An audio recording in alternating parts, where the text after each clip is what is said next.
Hello students, welcome to Simply Words. अभी हम लोग क्लास 9 का मैथमेटिक्स पढ़ने वाले हैं, जिसमें कि हमें एक्सरसाइज 1.2 में दिए गए सभी क्वेश्चंस को सॉल्व करना है। एक्सरसाइज 1.1 का वीडियो अपलोड हो चुका है। अगर आपने उस वीडियो को नहीं देखा है तो देख लीजिएगा। इस वीडियो के पिंड कमेंट में आपको उसका लिंक मिल जाएगा। वीडियो के डिस्क्रिप्शन को भी जरूर चेकआउट कर लीजिएगा, जहाँ पर आपको हर सब्जेक्ट के प्लेलिस्ट का लिंक मिल जाएगा, जिस पर क्लिक करके आप किसी भी चैप्टर का वीडियो देख सकते हैं। ये चैनल नया है, केवल क्लास 9 और 10 के बच्चों के लिए मैंने बनाया है। अगर आप पहली बार हमारा वीडियो देख रहे हैं तो चैनल को सब्सक्राइब कर लीजिएगा और बेल आइकन को प्रेस कर लीजिएगा, ताकि हर नए वीडियो का नोटिफिकेशन आपको मिलता रहे।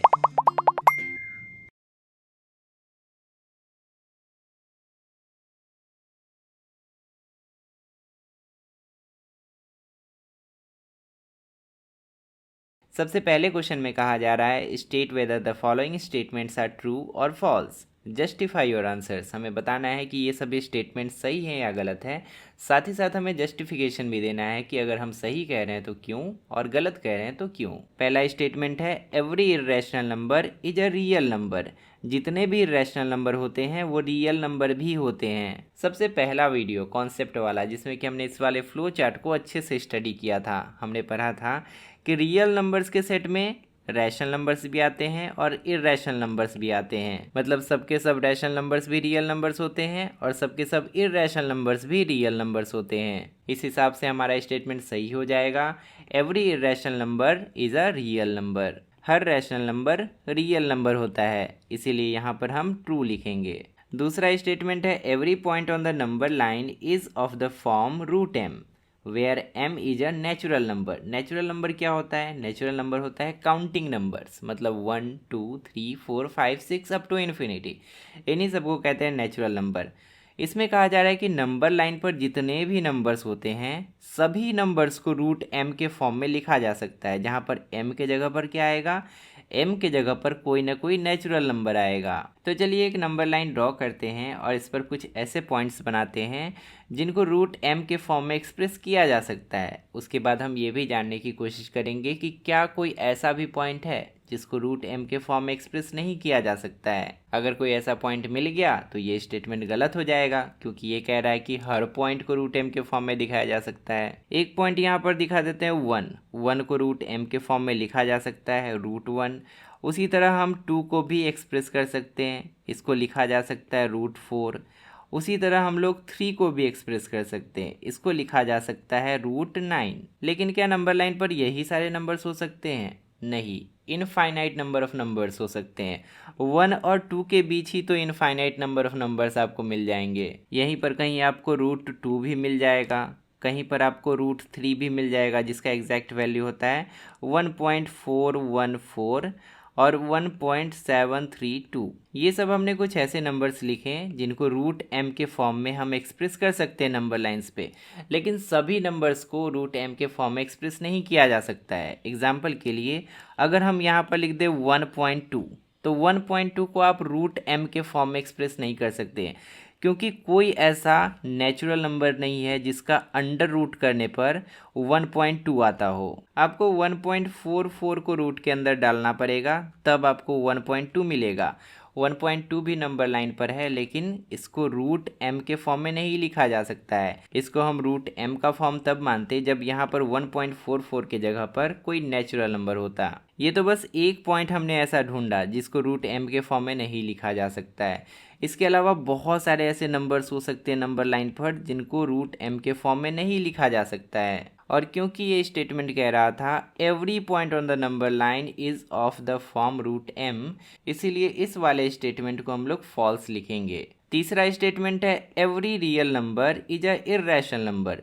जितने भी रियल नंबर होते हैं वो इर्रेशनल नंबर होते हैं। ये वाला स्टेटमेंट बिल्कुल गलत होगा, क्योंकि अभी हमने फ्लो चार्ट में देखा था कि सभी के सभी रियल नंबर्स इर्रेशनल नंबर नहीं होते हैं। कुछ रियल नंबर्स रैशनल भी होते हैं। सब रियल नंबर को आप इर्रेशनल थोड़ी बोल सकते हैं। रियल नंबर के सेट में दोनों मिला हुआ है, रैशनल नंबर भी मिला हुआ है इसमें और इर्रेशनल नंबर भी मिला हुआ है। इसीलिए तीसरा स्टेटमेंट भी हमारा फॉल्स हो जाएगा। ट्रू फॉल्स तो हो गया, लेकिन हमें हमारे आंसर्स को जस्टिफाई भी करना था। इसके लिए आपको थोड़ा सा स्टेटमेंट लिखना पड़ेगा। इन सभी का आंसर क्या आएगा, कैसे आएगा, हम समझा चुके हैं। स्टेटमेंट्स आप कुछ इस तरीके से लिख सकते हैं, लेकिन इसको कॉपी मत कीजिएगा, कोशिश कीजिएगा कि स्टेटमेंट अपने वर्ड में लिखे। जैसे कि यहाँ पर देखिए √2 और √3 का एग्जाम्पल दिया है, लेकिन ज़रूरी नहीं कि आप √2 √3 ही लिखें। हम जैसे कि बहुत सारा एग्जाम्पल लिए थे, हम √4 भी लिए थे, √9 भी लिए थे, तो आप इन दोनों को ले लीजिए, बता दीजिए कि √4 और √9 केवल √m के फॉर्म में है। लेकिन ज़रूरी नहीं कि इसके बीच जितने नंबर्स आएंगे वो भी √m के फॉर्म में हो, इसीलिए ये वाला स्टेटमेंट गलत होगा। अब चलिए सेकेंड क्वेश्चन को समझने की कोशिश करते हैं। इसमें आपसे पूछा जा रहा है, are the square roots of all positive integers irrational? क्या सभी पॉजिटिव इंटीजर्स का स्क्वायर रूट इरेशनल होता है? अगर आपका आंसर है नहीं, तो आपको कुछ ऐसे एग्जांपल्स बताने हैं जहां पर इंटीजर का स्क्वायर रूट निकालने पर आपको एक रैशनल नंबर मिलता हो। तो चलिए एक नंबर लाइन बनाते हैं, उस पर हम इंटीजर्स को एक्सप्रेस करेंगे और सबका स्क्वायर रूट निकाल कर देखेंगे कि आंसर में रैशनल नंबर मिलता है या इरेशनल नंबर मिलता है। यहाँ पर 0 मार्क कर लेते हैं, इधर 1 2 3 4 5 6 7। सबसे पहले 0 का स्क्वायर रूट करते हैं। 0 का स्क्वायर रूट 0 ही आएगा, जो कि एक रैशनल नंबर है। सबसे पहला ही एग्जांपल हमें मिल गया रैशनल नंबर का। उसके बाद 1 का स्क्वायर रूट करते हैं। 1 का स्क्वायर रूट तो 1 ही आएगा, ये भी एक रैशनल नंबर है। ये भी दूसरा एग्जांपल हमें मिल गया जहाँ पर हम लोग एक इंटीजर का स्क्वायर रूट करते हैं लेकिन हमें रैशनल नंबर मिलता है। तीसरा इंटीजर है 2। 2 का स्क्वायर रूट निकाल के देखते हैं। 2 का स्क्वायर रूट √2 हो जाता है, ये सॉल्व नहीं होगा, तो यहाँ पर हमें एक इरेशनल नंबर मिल गया। उसके बाद 3 का भी स्क्वायर रूट निकालेंगे तो √3 ही मिलेगा, जो कि एक इरेशनल नंबर है। 4 का स्क्वायर रूट निकालेंगे तो 2 मिलेगा, जो कि एक रैशनल नंबर है। 5 का स्क्वायर रूट निकालेंगे तो आपको √5 ही मिलेगा, जो कि एक इरेशनल नंबर है। उसके बाद 6 का स्क्वायर रूट निकालेंगे तो आपको √6 ही मिलेगा, जो कि एक इरेशनल नंबर है। और उसके बाद 7 का स्क्वायर रूट निकालेंगे तो आपको √7 ही मिलेगा, जो कि अगेन एक इरेशनल नंबर है। तो इतना चेक करने के बाद हमें 3 ऐसे इंटीजर्स मिल रहे हैं, एक 0, एक 1 और एक 4, जहाँ पर एक इंटीजर का स्क्वायर रूट निकालने पर हमें रैशनल नंबर मिल रहा है। तो ये जो क्वेश्चन पूछा था कि क्या सभी पॉजिटिव इंटीजर्स का स्क्वायर रूट निकालने पर इरेशनल ही होगा, तो नहीं, कुछ ऐसे भी पॉजिटिव इंटीजर्स हैं जिनका स्क्वायर रूट निकालने पर हमें रैशनल नंबर मिलेगा।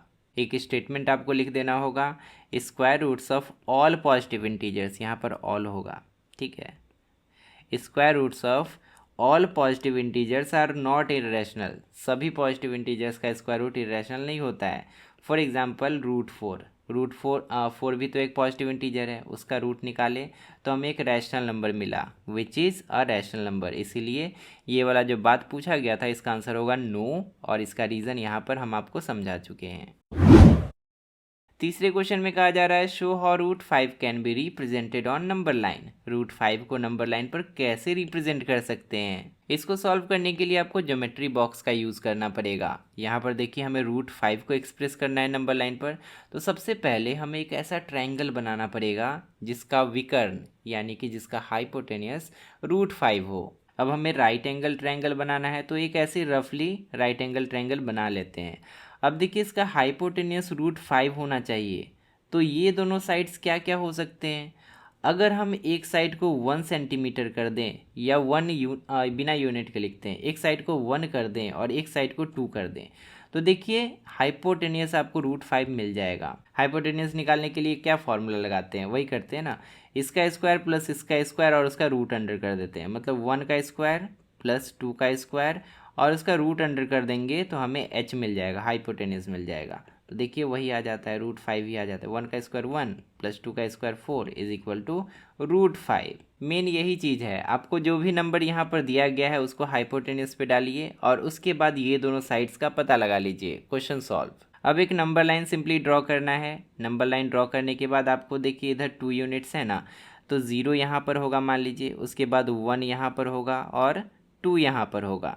यहाँ से यहाँ तक आपको एक लाइन ड्रॉ कर लेना है। ये वाला साइड 1 है, तो यहाँ से आपको एक परपेंडिकुलर 1 यूनिट का या 1 सेंटीमीटर का लाइन आपको ड्रॉ कर लेना है। अब जब आप यहाँ से लेकर यहाँ तक मिलाएंगे तो बिना किसी दिक्कत के ये जो लाइन आपको मिलेगा इस लाइन का लंबाई √5 ही होगा, क्योंकि पाइथागोरस थ्योरम के हिसाब से ये √5 ही होना चाहिए। लेकिन दिक्कत यहाँ पर ये है कि ये जो √5 का डिस्टेंस है ये नंबर लाइन पर नहीं है। तो इस डिस्टेंस को नंबर लाइन पर कैसे लाएंगे? आराम से ले आएंगे। आपको अपना कंपास लेना है, उसमें पेंसिल फिट करना है और उसका नुकीला पार्ट इधर रखेंगे, पेंसिल वाला पार्ट इधर रखेंगे और उसके बाद एक ऐसे आर्क ड्रॉ करेंगे। ठीक है, आर्क ड्रॉ करेंगे तो यहाँ पर कट लगेगा। जो लंबाई यहाँ से यहाँ तक था वो लंबाई आपको नंबर लाइन पर यहाँ से यहाँ तक मिल जाएगा, और ये जो लंबाई यहाँ से यहाँ तक मिलेगा ना, वही लंबाई आपका √5 होगा। तो इस तरह से आप √5 को नंबर लाइन पर एक्सप्रेस कर देंगे। यहाँ पर इस पॉइंट पर कुछ यहाँ पर आपको √5 मिल जाएगा। यहाँ पर आपको कुछ ऐसा आर्क मिलेगा। ठीक है, ये अपने मन से नहीं करना है। ठीक है, इसको कंपास की मदद से ही करना है। तो इसको खुद से बनाने का कोशिश कीजिएगा। अगर बाई चांस कोई स्टेप समझ में नहीं आता है या कोई दिक्कत होता है तो आप कमेंट में लिखिएगा। इस वाले क्वेश्चन को हम एक अलग से वीडियो बनाकर समझा देंगे, जिसमें कि हम पेन पेपर का यूज़ करेंगे, तो आपको और अच्छे समझ में आएगा। क्वेश्चन नंबर 4 में आपको एक क्लासरूम एक्टिविटी दिया गया है। एग्जाम पॉइंट ऑफ व्यू से तो ये ज़्यादा इंपॉर्टेंट नहीं है, पर इसको अगर आप कीजिएगा तो आपका कॉन्सेप्ट काफ़ी हद तक क्लियर हो जाएगा। आपको बनाना है एक स्क्वायर रूट स्पाइरल। कैसे बनेगा? सबसे पहले इसके लिए आपको एक पॉइंट मार्क करना है, पॉइंट O, और पॉइंट O से पॉइंट P1 तक एक लाइन ड्रॉ करना है 1 यूनिट का। अब देखिए यहाँ पर आप कुछ भी यूनिट ले सकते हैं, 1 सेंटीमीटर, 1 इंच, आपको जो अच्छा लगता है आप ले लीजिए। मान लीजिए आप 1 इंच का एक लाइन ड्रॉ कीजिए यहाँ से यहाँ तक। फिर आपको यहाँ से एक परपेंडिकुलर लाइन ड्रॉ करना है 1 इंच का ही। अब आपको इन दोनों पॉइंट्स को कनेक्ट कर देना है। देखिए यहाँ पर ये वाला जो लाइन था और ये वाला जो लाइन था एक दूसरे पर परपेंडिकुलर है, मतलब ये जो लाइन है ये इसका हाइपोटेन्यूस हो जाएगा। ये जो ट्रायंगल है ना, इसका हाइपोटेन्यूस हो जाएगा।